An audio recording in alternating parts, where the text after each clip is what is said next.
এরপরে 5 নম্বর প্রশ্নে কি আছে? এখানে দেখে একটা বক্সের মতো মনে হচ্ছে যার মধ্যে কিছু আছে।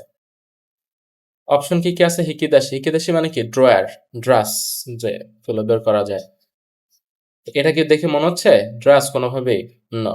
তারপর কি সুকে? সুকে মানে কি? Desk, table. এটা কি দেখে কোনোভাবে ডেস্ক বা টেবিল মনে হচ্ছে না। তাহলে আরেকটা অপশন আছে কি? গমিবাকো। গমিবাকো মানে কি? ময়লার পাত্র। এটা দেখে মনে হচ্ছে যে এটা একটা ময়লার পাত্র হতে পারে। তাহলে সঠিক উত্তর হবে হচ্ছে গমিবাকো। ওকে।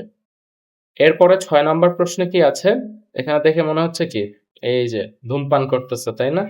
ধোঁয়া উঠতেছে। তো জাপানে ধূমপান করা অনেক জায়গায় আছে নিষেধ, বাট ধূমপান তো একদম কড়া ব্যান দেশের আইন। তো ওই ধূমপান করার আবার নির্দিষ্ট স্থান আছে, যেটারে বলা হচ্ছে কি? কিৎসু অ্যান্ড জো। অপশন আছে শকুদো। শকুদো মানে হচ্ছে ক্যাফেটেরিয়া, খাবার ঘর। এটার সাথে খাবার ঘরের কোনো মিল নাই। সৌকো মানে হচ্ছে স্টোর রুম। এটা দেখে মনে হচ্ছে না এটা store room, but Kitsu and Joe. Kitsu and Joe মানে কি? স্মোকিং এরিয়া, ধূমপান করার জায়গা। তো এটা দেখে মনে হচ্ছে কি? এই যে এখানে ধূমপানের একটা সাইনও আছে, ছবিও আছে। এটা হবে হচ্ছে কিৎসু অ্যান্ড জো। তো এই ছবি দেখে 6টি প্রশ্নই ছিল। 6টি প্রশ্ন আমরা পেরেছি। এগুলো পারারই কথা। এগুলো যদি কেউ না পারেন, যদি পরীক্ষার হলে এমন হয় যে আপনি এগুলা পারেন নাই, সহজগুলা, তাইলে কিন্তু কঠিনটা পারতে হবে।